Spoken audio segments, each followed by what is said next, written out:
did it! Let's go! Yes! When I think about the 5th, 6th, and 7th, I am very, very thankful, to have a hunting community, and that having fun doing this is most important. There's really nothing else that you can ask for.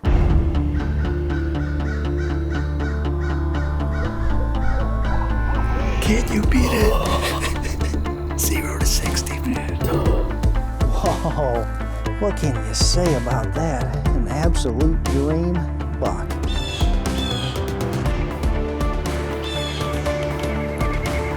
He's done right there, baby. Let's go. He's down right there. Dude, I'm freaking did it. Oh, man.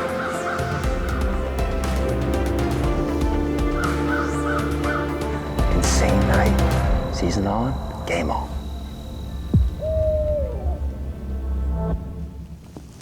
Hey guys, welcome back to another episode of Midwest Whitetail. Justin and I are here making an all-day sit. As Josh kind of alluded to last week on the show, everyone's kind of been getting it done.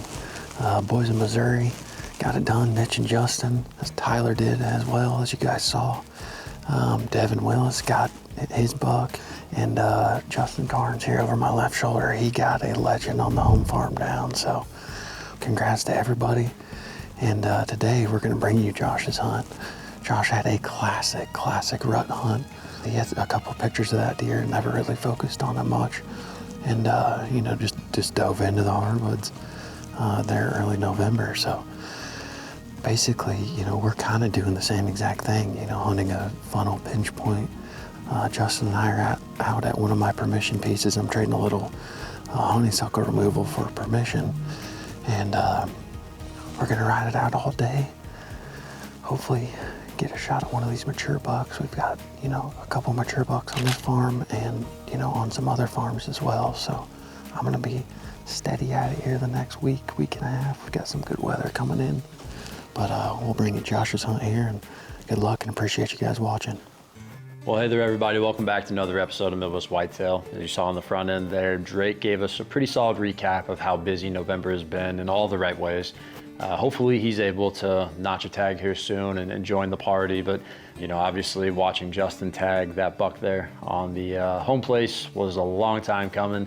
Couldn't be any happier for him. And then you've obviously got Devin Wills, Justin Lubrecht, Mitch Malaris. I mean, who knows what's going to happen by the time those episodes come out with the rest of the month. Today, where I'm standing, it's November 15th. And if you can tell behind me in the color scheme, I'm actually at the Working Class Bow Hunter studio because a great friend, Kurt Geyer, he has been kind enough to open the studio up to us to do some hunting out of.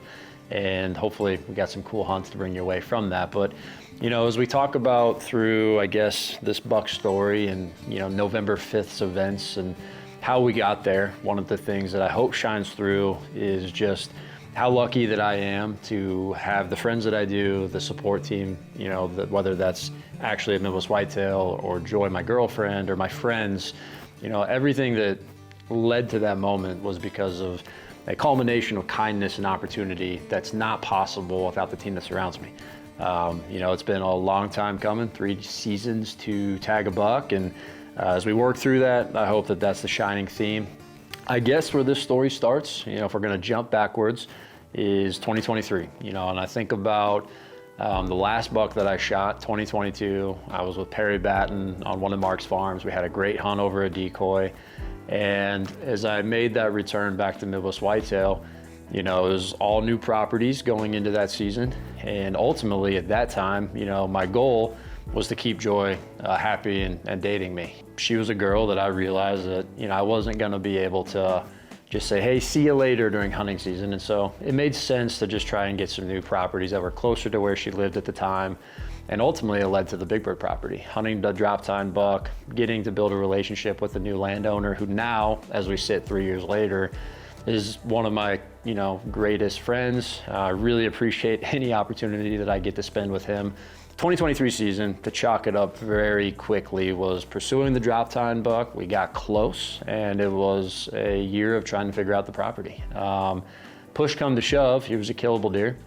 And we just were not in a position, I was not in a position to capitalize. You know, I did not do the necessary things. I was not prepared at the right times of year, etc.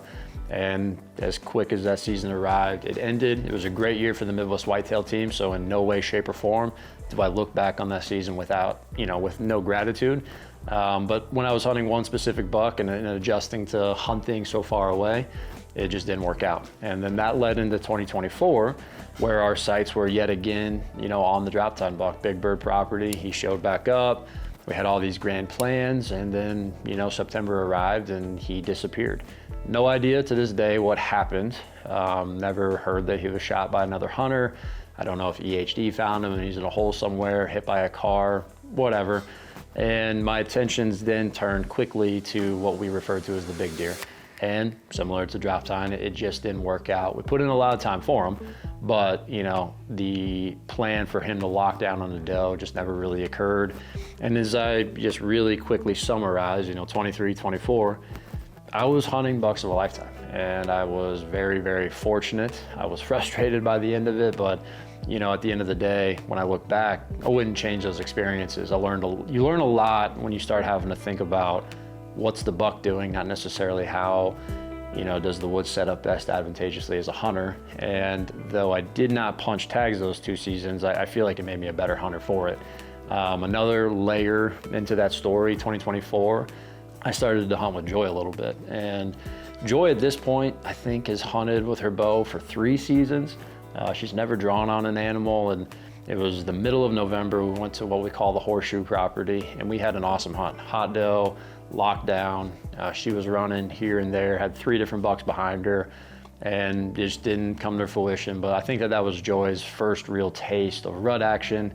And ultimately, my hope at the time was that was just gonna hook her a little bit more.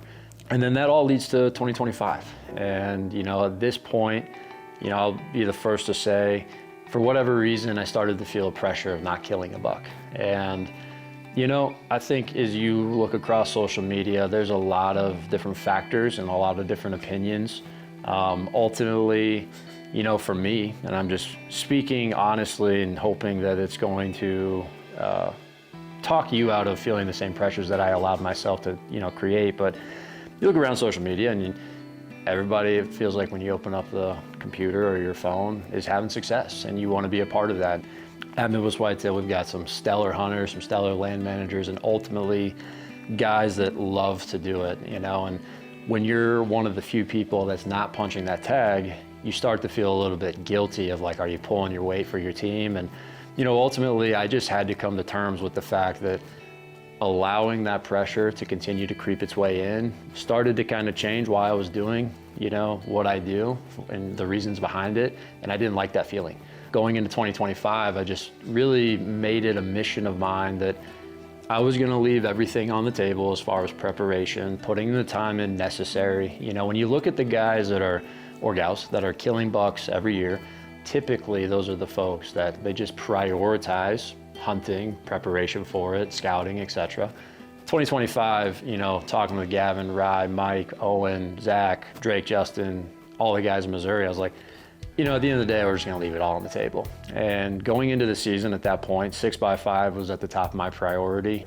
Drop time was gone, and I was really hoping that going into 2025, he was gonna be a buck that we could hunt.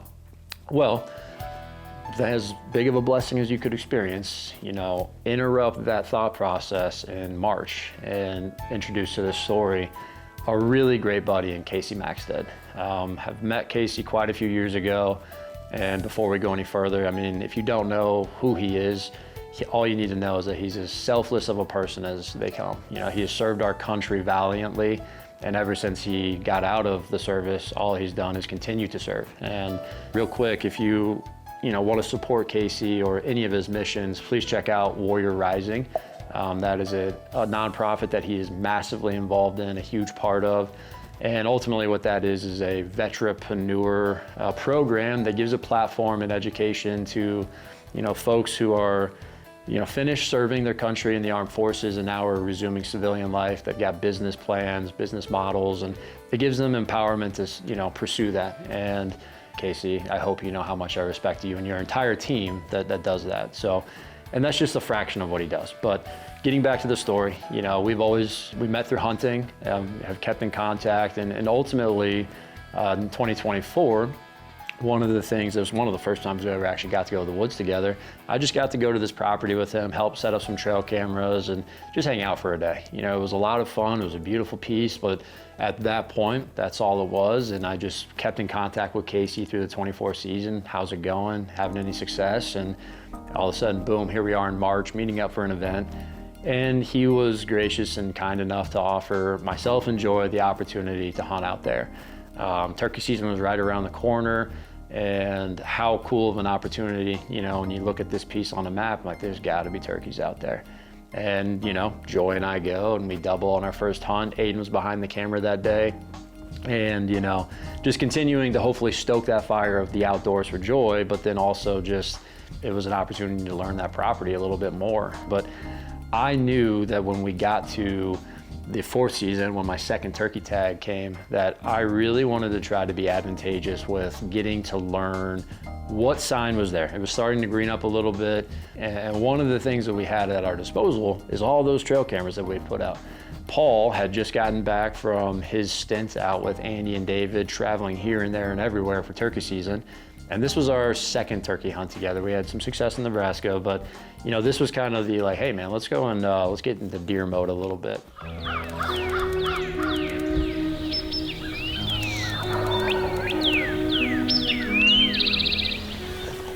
All right, well, we're standing in 2025. It's April 20th, I believe. It's opening day of Iowa 4th season for turkey.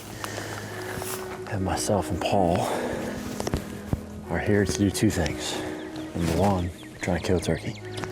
But two, where we're standing is a spot that I am extremely excited about for this incoming fall. Today's mission is pretty simple. Well, a little bit of backstory. So, really good buddy of mine hunts this property. Has hunted it for a few years. And going back to last summer, he invested in the Cuddy Link. So I've been here one time in the summer. And since then, never obviously stepped foot. We killed some turkeys here a few weeks back.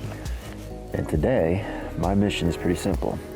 Pull on the first card, got my laptop. We're gonna store every picture, save every picture, and then just kind of work backwards and see if this farm popped off different times of the year and kind of game plan from there. But to say for 2025, we got a lot of excitement going into it. You know, we've got the river property that we call the Horseshoe Farm.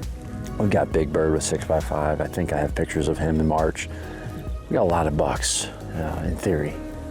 But this place, I think, really just gives us a consistent place to be in deer often. And first and foremost, I mean, I'm just so grateful to be hunting here for turkeys. I'm very grateful to get to walk this land for this, and I'm excited to hunt here in the fall. So 2025 should be a big one. We'll see how it goes. First picture. That's a cool buck. That's gonna be a cool deer. Look at the neck and head on him, dude. Holy smokes. Not a bad card right there, man. Here's what we're gonna do. Let's get to the side hill. We'll keep walking it up, see what he does. Making moves on these two toms. They are gobbling their heads off. Gonna get into this creek system. Walk it all the way to east we can, and I think we should be able to get pretty close to them.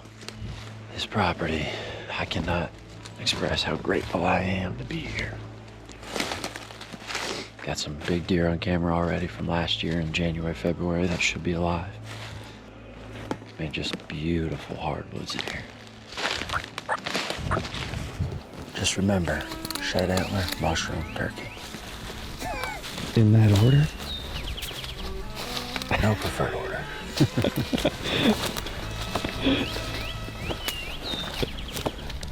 At the time, I was not paying attention of how important this actually ends up becoming, but we end up going through the woods, as you saw, cutting in a fence gap, and then we're using this creek system to get from one side of the property to the next. That was something that jumped out to me, that there's not a lot of access per se on this property. You can come from one direction, but there's a lot of different ridges, and then there's this creek that separates the south and the north side of the property. The creek in general was pretty clear, so we should be able to use it that fall, pending nothing falls.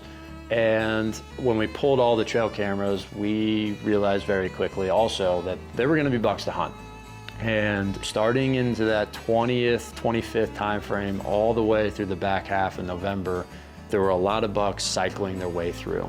And that just gave me the confidence that no matter what, this was gonna offer something that I didn't really feel like we had the last 2 years, which was a place that there was a lot of deer, there was a lot of age structure, and ultimately it's gonna be a lot of fun to hunt, no matter if we were hunting a specific buck or not. And then poof, 6x5 jumps back into the equation on the Big Bird property. And I just have this like false hope that I'm gonna be able to go do some things that are gonna keep him. You know, he's been a buck that's always left during the fall, returns some in the late season, but he's just kind of a ghost. And also along that time frame was the bee buck. I came to this conclusion that I was not gonna hunt the bee buck. I felt pretty confident he was 4. He was the biggest deer I'd had on camera in quite a long time, minus the quote unquote big deer from 24, but I just felt like he had all the potential in the world. And the whole time coinciding, 6x5 was there. We did what we could on Big Bird, but my attention was on the gridiron when I had the free time to get out and do some deer related projects. Okay, well, June 14th, a very exciting day. We're back out here on that new property that we've got access to for 2025. Thanks to my good buddy Casey. Can't wait to hunt this piece with him. Basically today, like I said, it's June. We're coming in, mowing some trails along this big alfalfa field. My buddy Luke has brought his skid steer and cannot say thank you enough for that. You know, I don't know, everything I get to do, there's always somebody to thank. And so hopefully, I can find a way to repay everybody, but about as good as it gets. This is gonna be the field right in front of us where Joy and I shot both our turkeys. So as you can see, from then to now, it looks very, very different, but we're gonna get it cleaned up and then walk through the steps of what we're gonna do next.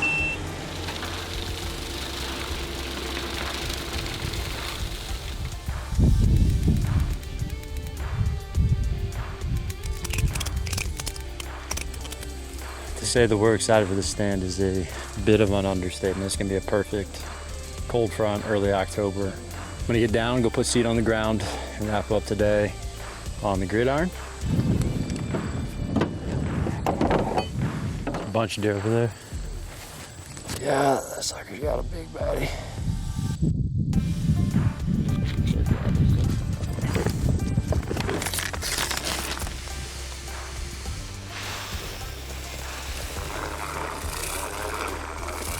As the summer progresses, you know, we've got Big Bird planted, we've got gridiron planted. One spot got rain and one spot didn't. And ultimately, you know, Big Bird looked great, grew fantastic. Gridiron did not grow at all. We just didn't catch another rain after that first day when we had planted. And, you know, though discouraged, my thoughts were that we were still very much in the game as we got to the pre-rut time frame. I started to just think to myself, I'm like, there's just no way that there's not a good buck around here. And we happened to have one extra camera with us, and, you know, we decided to go. We ended up finding a scrape, and when you know it, all of a sudden, poof, here come all these bucks that from 2024's photos that we were expecting to return, we just weren't seeing. They were hitting it like clockwork.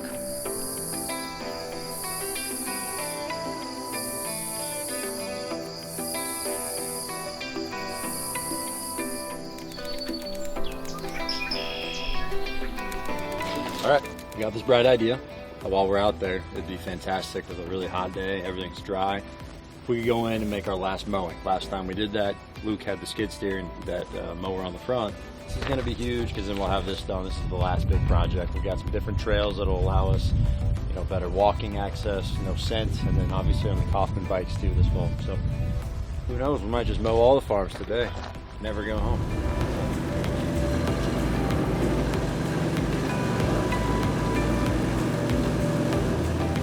You know, all of a sudden, it's September, you know, we're looking ahead at youth season, and, you know, I've been shooting my bow a lot, Joy's been shooting her bow a lot. We feel really good about where we're at, though, you know, not necessarily for sure how we're gonna tackle the gridiron.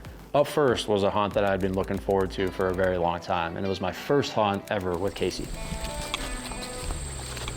How you feeling, Dad? Hot. But, hey, is better than sitting in the house. By a long shot.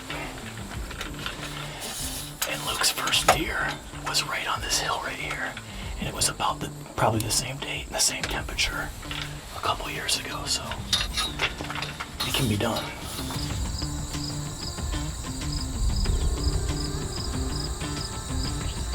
I see a buck over there.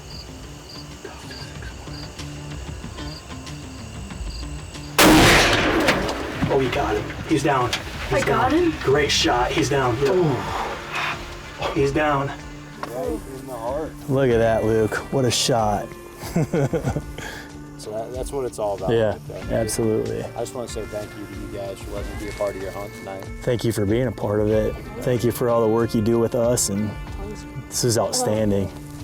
So we've got the first buck down on the Gridiron of the year, that 6-pointer that had been there all year, something that I will never forget. But going into the season, I was very intent on trying to kill the 9. You know, we ended up hunting there our first hunt of the year and had all these intentions. At this point, this is the real first time I've committed to hunting out of a saddle. And, you know, one big shout out I got to give is to the entire Latitude team. You know, those guys, they produce their Grit series, so if you haven't checked that out, please do. But they are very passionate about the fact that saddle hunting is just a tool in your arsenal. And they've been a fantastic help in educating me on how to properly use the gear, but ultimately just how to use it to your advantage. And, you know, as I started thinking about Gridiron, you know, I'm like, what better way to speed scout and just be able to pick apart this property in a new spot every single time, make trees that maybe wouldn't otherwise work, than with the saddles. Push come to shove, just to get through October really quickly, we kept trying to take shots at the 9-pointers. We felt like it made sense. Every single hunt that we had, we learned a little bit more, saw where deer were coming out on the alfalfa field, different trails that kind of seemed to have more activity versus the others. And ultimately, as I said, we were continuing as much as anything, Paul and I, to figure out our process together. And then in a blink of an eye, we're in the back half of October and trying to make a game plan for the rut that's coming ahead. One of the things that I have is, and why I'm sitting where I'm at, is I have an Illinois tag. And I was very fortunate, thanks to a good friend, Chris, to be able to go hunt with my buddy Jared down in southern Illinois. And that was starting on the 25th of October. And ultimately got to have some good hunts there. Jared ended up killing a buck. But as we were there, one of the things that started to happen, and if you guys are running cameras in Iowa, the 30th and 31st just absolutely on the Gridiron exploded.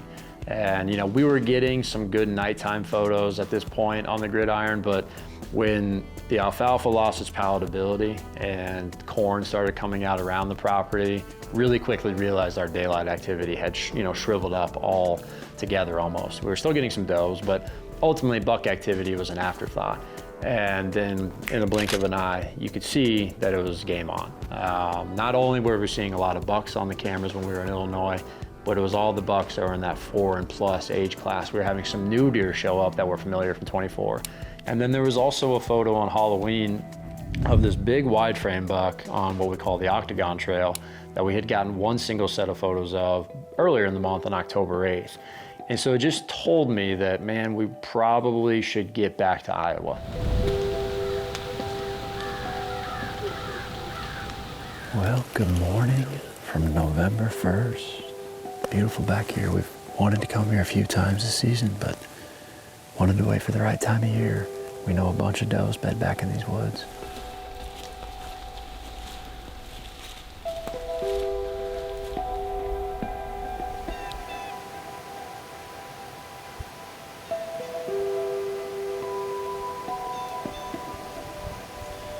All right, well, we're down to our last 45 minutes.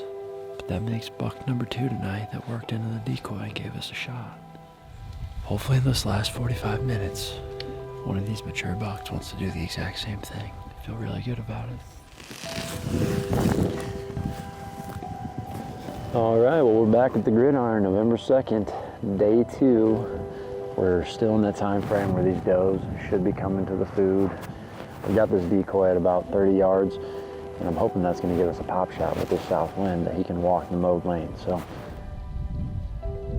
on November 3rd, that was when we felt like, man, we might be approaching that 72-hour window or so where just maybe one of these bucks is gonna be on his feet looking for the next doe. And ultimately, we had a great cold front also coming with it. Number one, we've got to switch back to the northwest with the winds. Number two, pressure's rising. And number three, we're going to be getting a little bit more aggressive here. This is actually where that turkey hunt all the way back in April ended up taking us. And so we're set up on the downwind side, the sun starts to crack, and right away, we've got a fawn moving our way.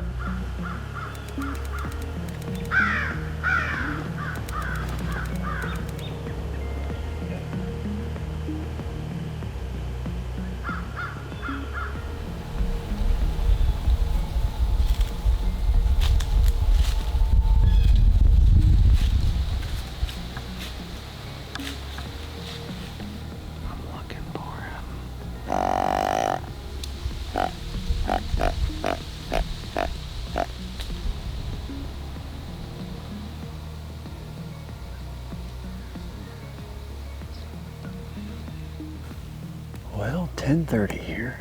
We had a flurry of action, to say the least. We started with that button buck, and then from there, while we were watching him walk off, I got a glimpse of what looked like a shooter. Definitely the biggest deer we've seen so far this year. And with that being said, something tells me it was either the 9 or the 8. It was a very similar shaped, high and tight type rack. And then we had 2 spikes come in. And since then, we haven't seen anything. So we're at 4 bucks. I'm inclined to move this afternoon. We're gonna give one more chance here for a blind calling sequence. Just see if there's anything in this bed to the northwest.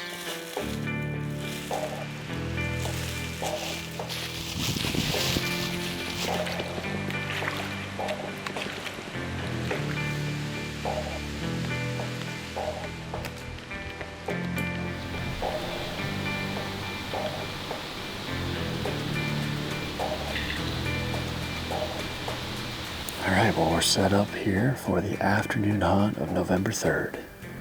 This morning we were nice and far to the east, but we decided to enter this creek system.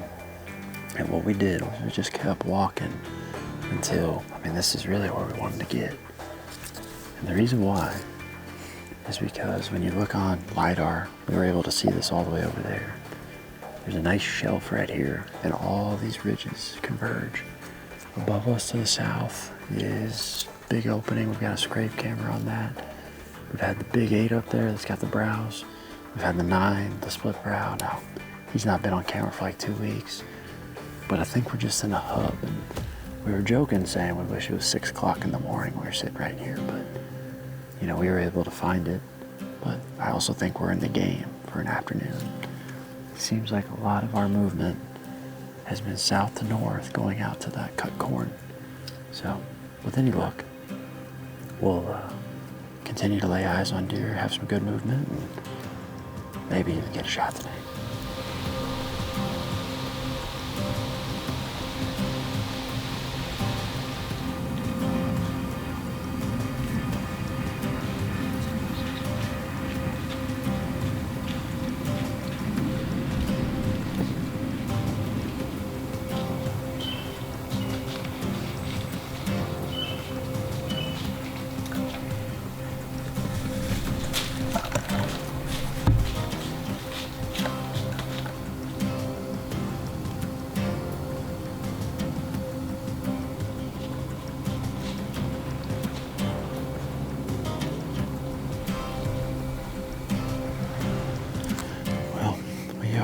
Down to our probably last 30 to 45 minutes. And the last one came off this hill to our southwest where I talked about that scrape. Worked down a trail, offered us plenty of shots, and then went across the creek. So what we've got going on right now is our wind's completely fallen off, and it's one of the reasons we wanted to stay as close to the shelf as possible going into this creek. Because even though we had a northwest wind doing this, our thermals now are going the opposite way. That buck crossed about 25 yards right up there, so About as good as you can ask for. And if a shooter does that, we're gonna be in business. Not entirely sure what we'll do next. Might take tomorrow off. We might come hunt this. I'm probably gonna leave these saddles here. My next hunt will be in this tree. And hopefully the deer continue to move. Otherwise, we're gonna enjoy this fox squirrel concert.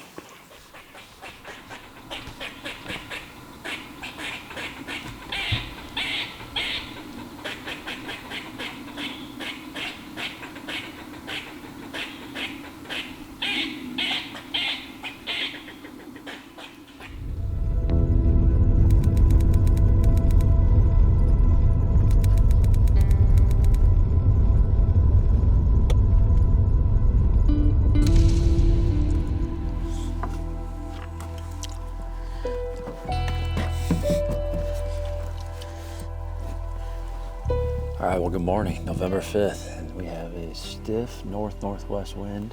This full moon is brightening up everything. We're back down here at the Gridiron. This will be our 3rd day so far in November hunting down here. Actually, our 4th, is that right? Yeah, this will be our 4th. And we're gonna go all the way back down to that creek bottom set that we ended the 3rd on. We took yesterday off, we had strong south winds, but it just set up well for us to get some work done. And then today our access is better, and I just think that it overall sets up for a little bit more success for us. We are very hopeful that one of these mature bucks is gonna break off on those first does. You know, everybody I've talked to had great action on their cameras the 28th or 31st, even some people into the 1st, and then just shut off. And I was joking around with my buddy Casey, you know, cameras right now are just so toxic. The only thing they tell you is that you missed the deer and you chose the wrong stand, because there's really not a huge pattern to anything that's going on, obviously, outside of a buck's looking for a doe, and you're better off trying to utilize terrain features and known bedding areas of does and all that good stuff. So for us, that's something we're trying to learn every single hunt that we're out here, but I think we've got a spot down there. I think that if the buck's alone, if he's trying to get in between, you know, different doe bedding areas, we're kind of right there on an X. Lord willing, one of them just wants to play the game perfect and come through like that Spike did on the 3rd afternoon. So we're gonna finish gearing up here and get to walking.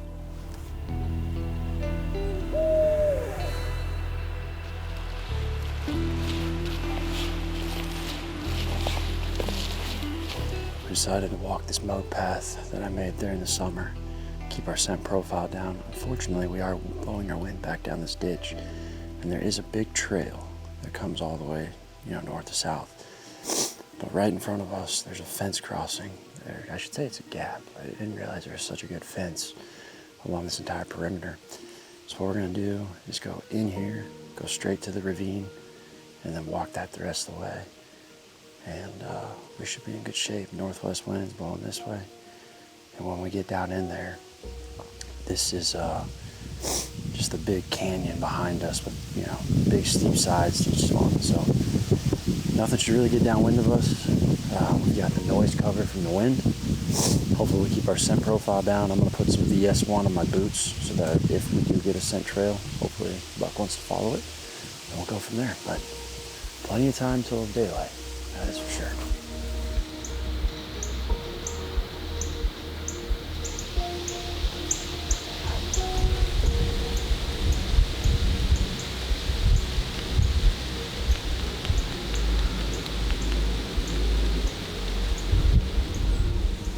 We have been set up for about 15, 20 minutes fully. The moon's still in the sky. Sunrise is coming up to our east. And I got a really hopeful feeling about today's hunt. November 5th, we're still on the front side of the bell curve with the amount of does and estrus. I'm just really hoping that we are in that 72-hour window where everything was kind of slow. That these bucks are going to be breaking off looking for the next one. And where we've positioned ourselves is in between the Octagon Trail, and to our north is the big cut corn on the other side of the fence. I mean, it's still probably 3/4 of a mile that way, but I'm hoping that this is some pretty late movement back in here as they filter. And on a north wind, either one, I expect to cross the creek, bucks to be scent checking this bedding area to our west or north, or if something is coming from our south. it's gonna do something very similar like that buck did the other day. Come off this ridge to our west and then cross in front of this creek. You'll notice that over here to our east, there's a big ditch on either side. And I'm sure some deer cross, definitely, but I would assume less deer cross over there than will in front of us. So ultimately, this is only hunt number 2 down here. We're gonna learn something. It's our first morning hunt. But when you look at a map and you look at how the LiDAR lays out this terrain, it's about as good of a spot as you could ask for. But as we get settled in here, just want to wish everybody good luck. Our buddies Alex and Garrett are here from the north. Garrett's got a tag. Good luck to the whole Latitude crew in Missouri. Good luck to the WCB crew in Illinois. Good luck to Lee Herr in Iowa. Good luck to Gavin and whoever the heck else is hunting today. I hope everybody gets a chance. It's all we can ask for as a hunter. Hopefully we can lay eyes on a shooter today. Paul's got his optimism, but I think it's going to run out if he keeps hunting with me. So we will see if Sweet November can deliver this morning.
Dead deer, brother.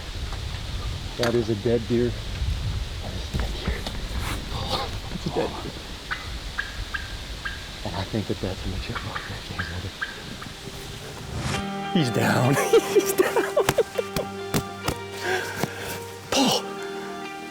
Paul. Oh, let's go. Oh my gosh. Dude, let's go. I'm in the middle of taking an audio clip of the turkeys. And I was like, don't move, he's right there. We did it! Let's go! Yes! Thank you, God! Dude, that's the wide one. That's the wide one, and he is older than he looks. He's big. He's a big deer. Yes! Thank you, God. Thank you, Casey. Thank you, Casey. Thank you, Casey. Without you, brother, this memory does not happen. We did it! I killed a buck again.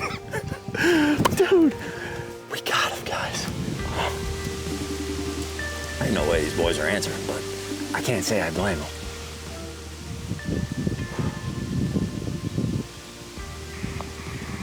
Can you hear us?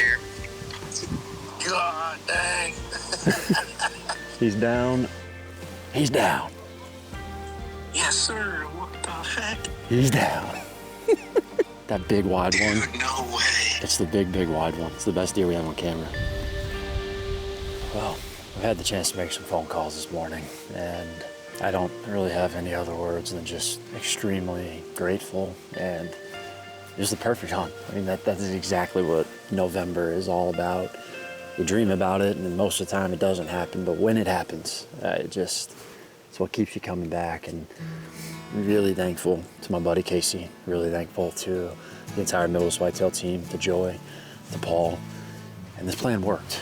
Whether that's luck, whether that was a little bit of intentionality, I'm not entirely sure, but at the end of the day, that buck is probably the biggest deer that we've had on camera. We've had 2 single photos of him, one early October up on the Octagon Trail, and then another one of him on that same camera on the 31st. But when we set this stand on the 3rd, we felt super good about it, being a morning set. Beating these deer back to bed we felt was possible. And obviously, when I say that, I mean beating these does back to bed and having these bucks cruise around. We were literally calling at these hens that we busted off the roost. I told Paul, I was like, don't think I won't shoot a turkey. I got a tag. And, I was yelping at them, and they were yelping back. I just happened to be looking right here. And as you're going to see in the beginning of this clip, one thing that we do is we will, blow out the exposure on audio clips so it's easier for us to know what the purpose of it is. And Paul was running one of those clips, and I just happened to be, right here, and I looked, and I just saw frame. When we were up top and I did that interview talking about our access, what I did right before we walked down was put this VS1, wherever it's at, on my boots, because I really hated the idea of crossing a bunch of trails. And I just caked my boots, caked the base of the tree, and I mean, he was walking right down it. I waited for that leg to get forward, and that's one thing that, I also got to give a huge shout out to Mark Drury. Such a mentor, and really has helped me as a deer hunter and everything else. But in that moment, all I heard was, slow the game down, slow the game down, slow the game down. And it just allowed me to stay composed. And I mean, by gosh, he opened that front leg up for me. The rest is history. So we had a plan come together, got to call my friends, and it doesn't get any better than that. So we're gonna head up to the top, go get some coffee. And I know Joy, Blake, and Rye are on their way. Gavin's hunting all day, Mike's in the office. And that is what Sweet November is all about. So it's been a long time coming. Haven't shot a buck since 2022. And I'm gonna end this interview with a I told you so, Perry Batten. The curse has finally been broken, brother.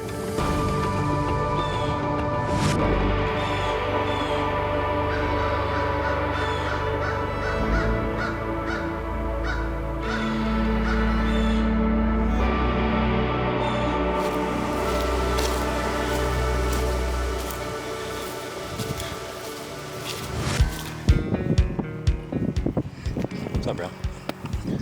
Yo. Good to see ya. It's Nolan. What up, dude? What's up, boys? No. He's wearing clothes. We're not. That is. I really thought I was like, oh no, he's allergic to chocolate.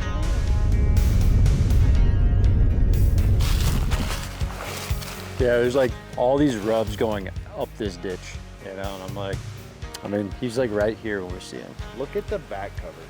That's all I got. Like, I look at that and I'm like, that's beautiful. Yeah, I mean, we're not very high off the tree.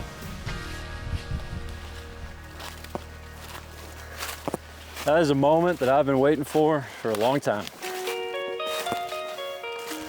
Oh my gosh. It don't get any sweeter. A big old Iowa brute like that. Didn't notice this, but he actually looks like he broke 4 or 5 inches off his beam right there. And I don't particularly care in the slightest. I mean, that was as perfect of a hunt as one could ask for. We spotted him at 10 yards. He offered us a perfect shot. We were able to capitalize. What do you guys think? Stud. It's sweet. Got these really cool inside tines. I mean, just doesn't get any better. First buck with the new AX3. And I mean, what else can you say other than sweet November? Caught this buck on his feet alone. We did talk about that this morning, just as a hope that, there was a flurry of activity on this property on the 31st, including a picture of this guy. It was the second set of photos we had all year.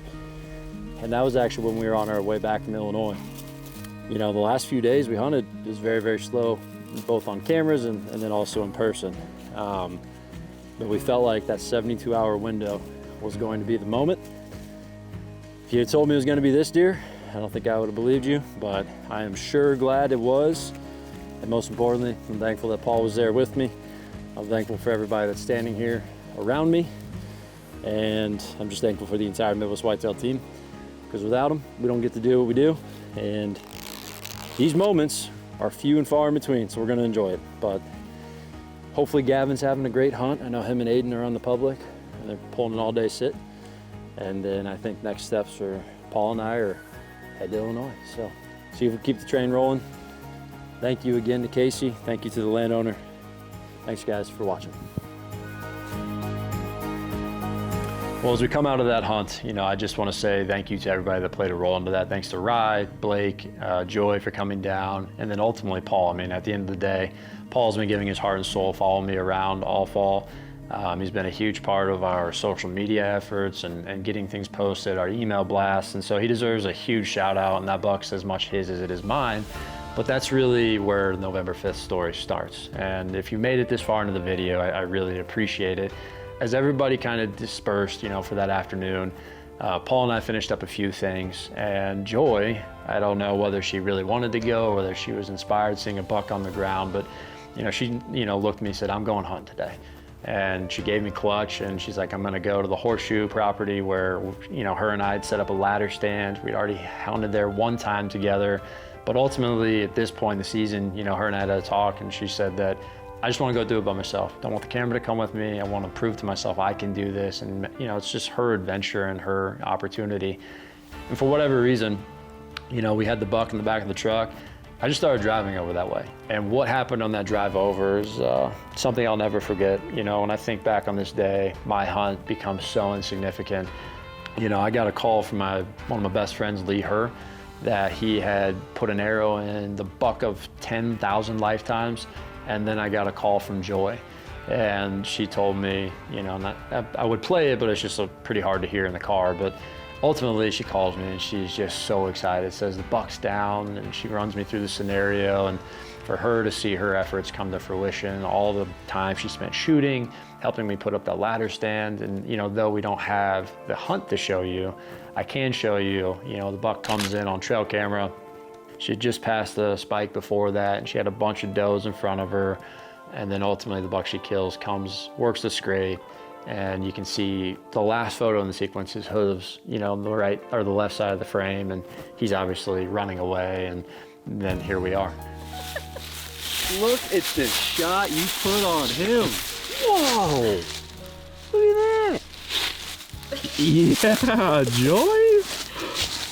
Your first deer with a bow, hon. That's such an accomplishment.